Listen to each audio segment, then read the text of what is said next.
Note போறவங்களா போடப்பா. கிராமத்துக்கு சேர்ந்தது உண்டியில தான் போவா. இந்த வரி பாக்கி செலுத்தாங்களா வரியை செலுத்துங்க. காமாட்சி வரியை செலுத்தாம கும்பாபிஷேகம் பண்றாங்க தரிசனம் பண்ண முடியாது. வரி கொடுக்காதவங்க வரியை செலுத்திடுங்க. ஆமா, அதே மாதிரி 48 நாள் பூஜை நடைபெறும். மண்டல பூஜையில 40 நாள் ஒவ்வொரு வீட்டுக்கும் ஒவ்வொரு குடிபாட்டுக்கிறாங்கல்ல, 48 குடிபாட்டு பக்கம் அனைவரும் ஒவ்வொரு நாள் ஒவ்வொரு பூஜை பண்ணுங்க. உங்க வீட்டுல பிறந்த நாள் நட்சத்திரம்லாம் பிள்ளைங்களுக்கு எல்லாம் வரும், பெரியவங்களுக்கு இருக்கும், சின்னவங்களுக்கு இருக்கும்.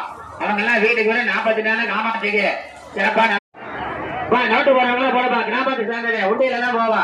இந்த வரி பாக்கி செலுத்தாங்களா வரியை செலுத்துங்க. காமாட்சி வரியை செலுத்தாம கும்பாபிஷேகம் பண்றாங்க தரிசனம் பண்ண முடியாது. வரி கொடுக்காதவங்க வரியை செலுத்திடுங்க. ஆமா, அதே மாதிரி 48 நாள் பூஜை நடைபெறும். மண்டல பூஜையில 40 நாள் ஒவ்வொரு வீட்டுக்கும் ஒவ்வொரு குடிபாட்டுக்கிறாங்கல்ல, 48 குடிபாட்டு பக்கம் அனைவரும் ஒவ்வொரு நாள் ஒவ்வொரு பூஜை பண்ணுங்க. உங்க வீட்டுல பிறந்த நாள் நட்சத்திரம்லாம் பிள்ளைங்களுக்கு எல்லாம் வரும்,